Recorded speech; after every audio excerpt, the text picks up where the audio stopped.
Salam dostlar, bugün sizlerle birlikte bütün 15 çıxırtmanı alanda sonra çıxırtmalar harda olduğunu gösterim.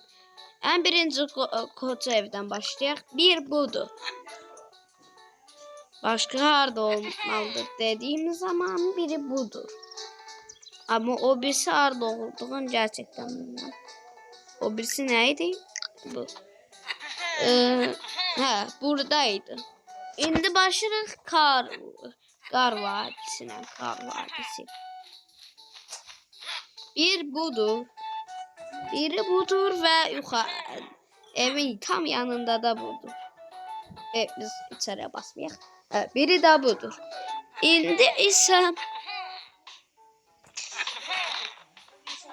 hansına da gedək? Kaplumbağa yoksa ora, yoksa bura? Kovan yok, getmir. Bəhtiyan çölündə bir bu keçirsən, bir bu evin üstündə. Buraya elə kamera ilə eləməyə gerek yoktur. Bir de budur. Sonra indi kovandan başlamayaq hələ ki, Çısbağa köyündən başlayaq. Bir budur. Oh, easy. Bir budur. Bir budur Molaniza ayı. Hardan çıxdığımı bilmirəm. Bir Molaniza ayı ve harda olduğu o birisi nətəriydi? O birisi suya benzer. Onu mən bir yadımdaydı ama yadımdan birazcık çıxırtmışam da. Çıxırtılar.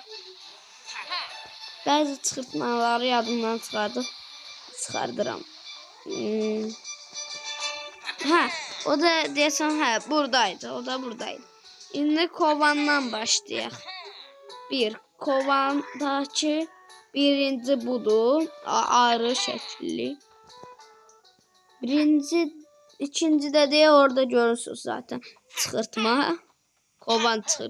Kovan niye çıxırtması. Bir de en sevdiğim çıxırtmalardan budur. Bunu Yusif tapıbdır. Nətərsə özü ördək kimi özü de ördək kimi ördək çıxırtmasını tapıbdır. Çıxırtmamız bu qədərdir.